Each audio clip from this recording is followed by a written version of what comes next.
नमस्कार साथियों, स्वागत है आपका हमारे YouTube चैनल में।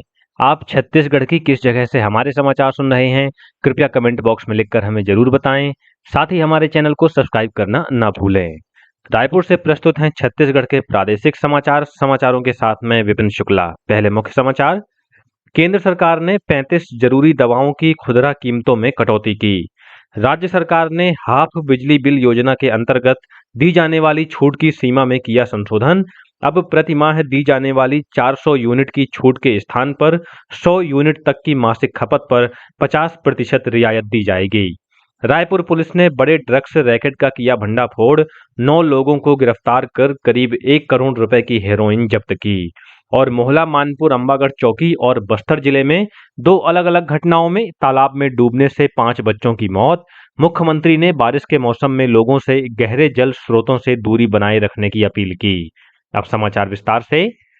केंद्र सरकार ने 35 जरूरी दवाओं की खुदरा कीमतों में कटौती की है।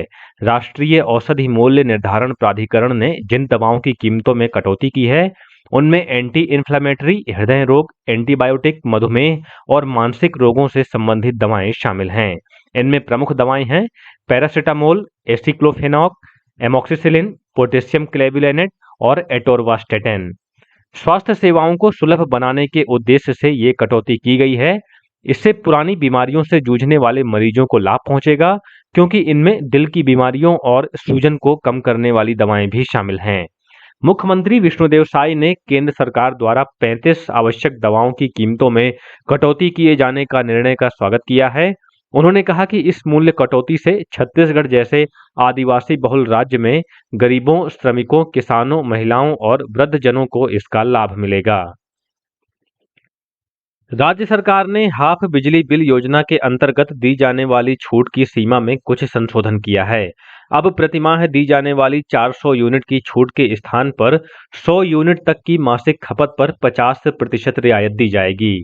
वर्तमान में राज्य के 45 लाख घरेलू उपभोक्ताओं में से लगभग 31 लाख परिवार ऐसे हैं जिनकी खपत 100 यूनिट प्रतिमाह से कम है। इन 31 लाख परिवारों में 15 लाख बीपीएल, गरीबी रेखा से नीचे के परिवार भी शामिल हैं, जिन्हें पहले की तरह हाफ बिजली बिल योजना का लाभ मिलता रहेगा। इन परिवारों को योजना के अंतर्गत 30 यूनिट तक की मुफ्त बिजली पहले की तरह प्राप्त होती रहेगी। साथ ही वे हाफ बिजली बिल योजना के अन्य सभी प्रावधानों का भी लाभ उठाते रहेंगे। सुप्रीम कोर्ट ने पूर्व मुख्यमंत्री और कांग्रेस नेता भूपेश बघेल द्वारा दायर याचिका को सुनने से इनकार करते हुए उन्हें हाई कोर्ट या ट्रायल कोर्ट जाने के लिए कहा है। श्री बघेल ने सुप्रीम कोर्ट में दायर अपनी याचिका में शराब घोटाले के संबंध में ईडी द्वारा अलग अलग जांच और चार्जशीट दाखिल करने की प्रवृत्ति को चुनौती दी थी। हालांकि सुप्रीम कोर्ट ने पीएमएलए अधिनियम की धारा 50 और 63 को चुनौती देने वाली भूपेश बघेल की याचिका को सुनवाई के लिए स्वीकार कर लिया है। इस पर 6 अगस्त को सुनवाई होगी। इस बीच भूपेश बघेल के बेटे चैतन्य बघेल की न्यायिक रिमांड अवधि समाप्त होने पर कल उन्हें फिर से अदालत में पेश किया गया, जहां से उन्हें पुनः 14 दिन की न्यायिक रिमांड पर भेज दिया गया है। रायपुर पुलिस ने एक बड़े ड्रग्स रैकेट का भंडाफोड़ किया है। पुलिस ने पंजाब के एक बड़े अंतर्राष्ट्रीय तस्कर सहित 9 लोगों को गिरफ्तार किया है और उनके पास से लगभग 1 करोड़ रुपए की 412 ग्राम हेरोइन जब्त की है। पुलिस के अनुसार ये ड्रग्स पाकिस्तान से पंजाब के रास्ते लाई जा रही थी। रायपुर के वरिष्ठ पुलिस अधीक्षक डॉक्टर लाल उमेद सिंह ने बताया कि इस रैकेट का सरगना पंजाब के गुरदासपुर का लवजीत सिंह है, जो पाकिस्तान से ड्रग्स मंगाता था। लवजीत अंतर्राष्ट्रीय नंबरों का इस्तेमाल कर नेट कॉलिंग के जरिए पाकिस्तानी तस्करों से बात करता था, ताकि वो जांच एजेंसियों की पकड़ में न आए। रायपुर में ड्रग रैकेट का जिम्मा सुबित श्रीवास्तव नाम के एक शख्स ने संभाल रखा था। सुबित कमल विहार सेक्टर 4 स्थित अपने घर को इस नेटवर्क का मुख्य केंद्र बनाकर ड्रग्स की आपूर्ति करता था। पुलिस की संयुक्त टीम ने कमल विहार स्थित मकान में छापा मारकर लवजीत सिंह, सुबित श्रीवास्तव और अश्विन चंद्र वंशी को गिरफ्तार किया है। इसके बाद इनसे की गई पूछताछ के आधार पर 6 अन्य आरोपियों को भी गिरफ्तार किया गया है। रायपुर एसएसपी ने बताया कि ड्रग्स के कारोबार में करोड़ों रुपए का लेन देन हुआ है, जिसके लिए म्यूल अकाउंट्स का इस्तेमाल किया जा रहा था।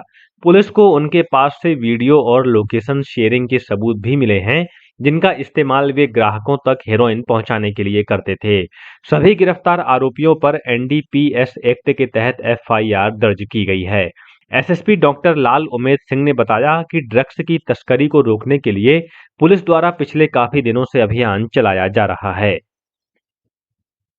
छत्तीसगढ़ उच्च न्यायालय ने ऑनलाइन ठगी की आरोपी महिला की जमानत याचिका खारिज कर दी है। इस महिला पर फर्जी बीमा, लूडो गेम, ऑनलाइन क्रिकेट सट्टेबाजी और नौकरी का झांसा देकर लोगों से करीब 6.5 करोड़ रुपए की धोखाधड़ी करने का आरोप है। पुलिस मुख्यालय के निर्देश पर इस महिला के खिलाफ बिलासपुर के साइबर थाने में प्रकरण दर्ज कर जांच शुरू की गई थी। पुलिस ने उत्कर्ष स्मॉल फाइनेंस बैंक के खातों की जांच की। जांच में सामने आया कि इस आरोपी महिला ने 2 अन्य लोगों के साथ मिलकर अपने नाम से बैंक खाता खोला और उसे ऑनलाइन सट्टेबाजी के लिए इस्तेमाल करने दिया। आरोप है कि इस महिला को इस काम के बदले कमीशन मिलता था। पुलिस ने जांच में पाया कि आरोपी महिला निशा साहू सहित अन्य आरोपियों के खातों से भारी मात्रा में संदिग्ध लेन-देन हुए हैं। वहीं हाईकोर्ट ने विदेशी शराब पर आयात शुल्क के लिए दिए गए नोटिस को चुनौती देने वाली याचिकाएं खारिज कर दी हैं। बिलासपुर के 2 शराब कारोबारी द्वारा वर्ष 2001 में लगाई गई याचिकाओं को खारिज करते हुए हाईकोर्ट के न्यायाधीश नरेंद्र कुमार व्यास की सिंगल बेंच ने कहा कि मध्य प्रदेश अब अलग इकाई है, ऐसे में वहां से कारोबार अंतर्राज्यीय माना जाएगा। इस पर आयात शुल्क की मांग अनुचित नहीं है। Chhattisgarh real estate regulatory authority RERA ने एक महत्वपूर्ण निर्णय में एक आवंटी को लंबित रखरखाव शुल्क और विकास लागत प्रमोटर को भुगतान करने का आदेश दिया है। सीजी रेरा ने कहा कि इस प्रकार के मामलों में यदि आवंटी अपने दायित्वों से बचते हैं तो इससे प्रमोटरों की परियोजना संचालन प्रक्रिया बाधित होती है और ये रियल एस्टेट अधिनियम के प्रावधानों के विरुद्ध है। रेरा ने अपने आदेश में इस बात पर जोर दिया कि वित्तीय पारदर्शिता और जवाबदेही रियल एस्टेट सेक्टर की मजबूती के लिए अनिवार्य है। रेरा ने स्पष्ट किया कि जब तक परियोजना का विधिवत हस्तांतरण हाउसिंग सोसाइटी को नहीं हो जाता, रखरखाव की जिम्मेदारी प्रमोटर की होती है और इस अवधि के लिए शुल्क का भुगतान करना आवंटी का दायित्व है। मोहला मानपुर अंबागढ़ चौकी जिले के ग्राम छछान पहाड़ी में कल तालाब में डूबने से 3 बच्चों की मौत हो गई। ग्राम पंचायत छछान पहाड़ी के सरपंच पंच राम चंद्रवंशी ने घटना की जानकारी देते हुए बताया कि बच्चे अपने अपने घर से खेलने के लिए निकले थे। इस बीच वे तालाब में नहाने चले गए। नहाने के दौरान गहरे पानी में जाने से तीनों बच्चे डूब गए। इसी तरह की घटना जगदलपुर के हजारीगुड़ा गांव में भी सामने आई है, जहां 2 मासूमों की तालाब में डूबने से मौत हो गई। मुख्यमंत्री विष्णुदेव साय ने इन घटनाओं पर दुख जताते हुए लोगों से बारिश के मौसम में तेज प्रवाह वाले नदी नालों और गहरे जल स्रोतों से दूरी बनाए रखने की अपील की है। साथ ही जिला प्रशासन को पीड़ित परिवारों को 4-4 लाख रुपए की आर्थिक सहायता देने के निर्देश दिए हैं। गरियाबंद जिले में बीती रात एक सड़क दुर्घटना में 2 लोगों की मौत हो गई। फिंगेश्वर के पास एक तेज रफ्तार कार अनियंत्रित होकर सरगी नाले पर बने पुल से नीचे गिर गई। इस कार में 5 लोग सवार थे। दुर्घटना में कार में सवार 2 लोगों की मौके पर ही मौत हो गई। घायल 3 लोगों को अस्पताल में भर्ती कराया गया है। ये लोग बिलाईगढ़ भटगांव से गरियाबंद में स्थित भूतेश्वर नाथ मंदिर जा रहे थे। ये कार सरगी नाले के जिस पुल से नीचे गिरी उस पर रेलिंग नहीं है।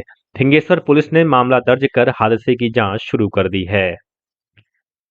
सावन महीने के चौथे और अंतिम सोमवार पर कल प्रदेश के शिव मंदिरों में श्रद्धालुओं की भारी भीड़ देखी गई। सभी वर्गों के लोग भगवान भोलेनाथ की पूजा अर्चना करने के लिए मंदिरों में पहुंचे। दूर दूर से कांवड़िए भगवान शिव का जलाभिषेक करने के लिए मंदिर पहुंचे। जांजगीर चांपा जिले की धार्मिक नगरी खरौद के लक्ष्मणेश्वर मंदिर में श्रद्धालुओं की भीड़ उमड़ पड़ी। छत्तीसगढ़ की काशी के नाम से विख्यात लक्ष्मणेश्वर मंदिर में स्वयंभू लक्ष्य लिंग है, जहां 1.25 लाख छिद्र हैं। इसी तरह जांजगीर क्षेत्र के पीथमपुर में स्थित बाबा कलेश्वर नाथ मंदिर में कल श्रद्धालुओं की बड़ी संख्या में भीड़ जुटी और भक्तों ने जलाभिषेक किया। वहीं शक्ति जिले में भी सावन की आखिरी सोमवार को लेकर खासा उत्साह देखा गया। जगह जगह पर भगवान शिव की पूजा अर्चना की गई और प्रसाद का वितरण किया गया।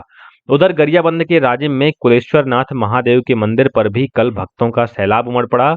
ये मंदिर पैरी, सोंढूर और महानदी के त्रिवेणी संगम पर स्थित है। वहीं राजधानी रायपुर के महादेव घाट स्थित हटकेश्वर नाथ महादेव और बूढ़ापारा स्थित बूढ़ेश्वर नाथ मंदिर में श्रद्धालुओं ने पवित्र जल से अभिषेक किया। शहर में जगह जगह भंडारे का आयोजन भी किया गया। इसी के साथ रायपुर से प्रसारित छत्तीसगढ़ के प्रादेशिक समाचारों का ये बुलेटिन समाप्त हुआ। नमस्कार।